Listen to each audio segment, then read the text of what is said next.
Okay, so sir मैं ना अभी प्रेमानंद जी महाराज को बहुत ज़्यादा मानती हूँ और मैं उनको बहुत ज़्यादा सुनती भी हूँ, तो मतलब मेरा बिलीव है उनके अंदर। तो उनका एक एकांत जो था, एकांत वार्तालाप होता है जो, वो मैंने सुना।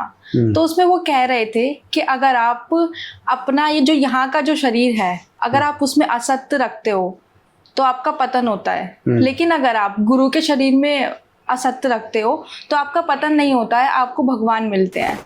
गुरु का शरीर मायाकृत है। गुरु पांच भौतिक शरीर धारण किए हुए मायाकृत है, लेकिन संसार की आसक्ति शरीरों की त्याग कर गुरु के शरीर में आसक्त कर। मतलब मैं थोड़ा कंफ्यूज हूँ, ऐसा क्यों? शरीर तो एक ही है ना। कभी भी कहते हैं जो धर्म होता है ये जानने और समझने का विषय होता, आसान नहीं होता जी।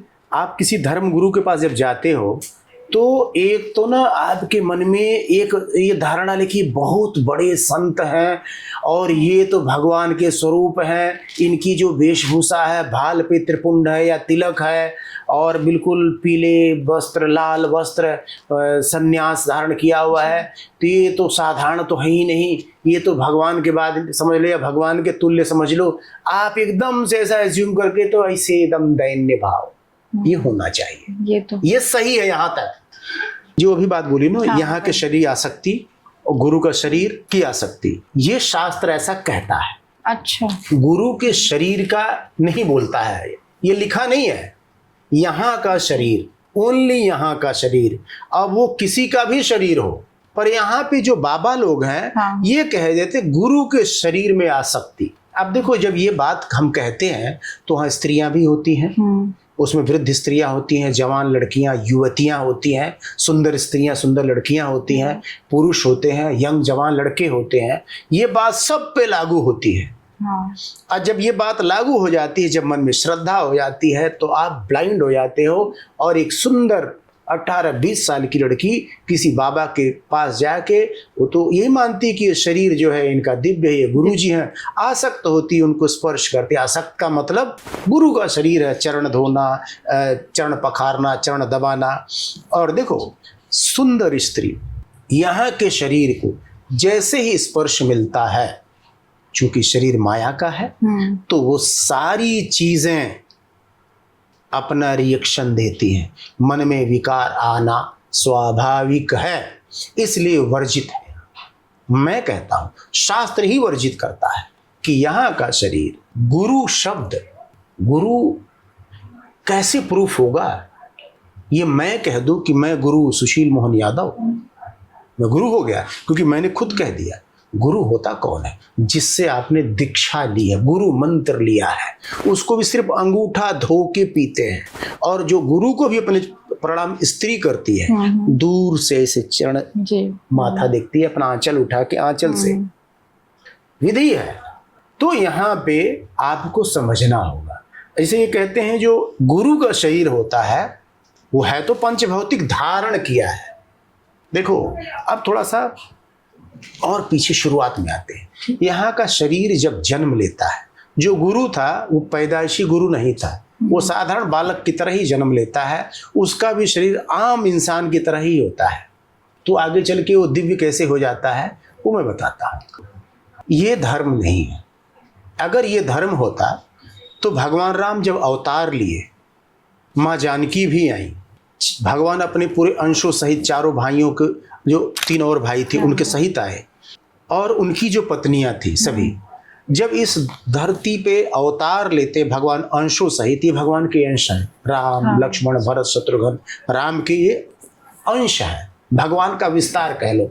एक शरीर लक्ष्मण बना लिया, एक भरत बना लिया, एक शत्रुघ्न बना लिया। और भगवान की अनंत शक्तियों में माँ लक्ष्मी ने जो है सीता का रूप, बाकी माँ की और शक्तियां थी जो उन्होंने, किसी ने भरत जी की पत्नी मांडवी बनी, शत्रुघ्न की पत्नी श्रुतकीर्ति बनी, लक्ष्मण की पत्नी उर्मिला जी बनी। यहाँ आने के बाद इन स्त्रियों ने कौन से बाबा की भक्ति की है? सभी स्त्रियों ने अपने पति की भक्ति की है। बिल्कुल। तो सबसे बड़ा एक विवाहित स्त्री के लिए उसका पति भगवान से बढ़कर होता है, भगवान नहीं, भगवान से बढ़कर। अच्छा, यही शब्द सेम इस्तेमाल किया जाता है, गुरु भगवान से बढ़कर होता है। पुत्र के लिए उसका पिता भगवान से बढ़कर होता है। सभी भगवान से बढ़कर है। माँ भगवान से बढ़कर होती है।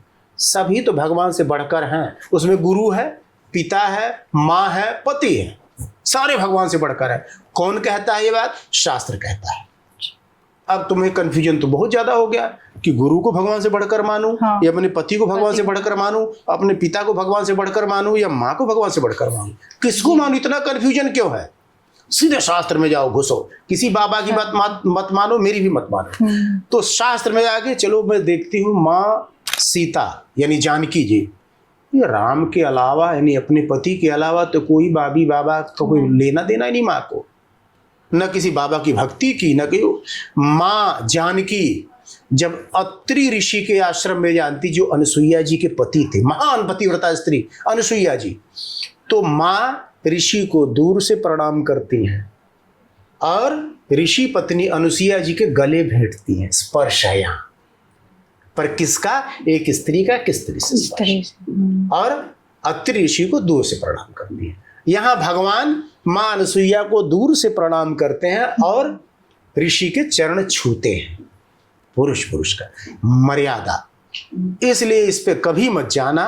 अगर एक स्त्री हो, अभी तुम अविवाहित हो, तो तुम्हारा भगवान से बढ़कर सिर्फ पिता है।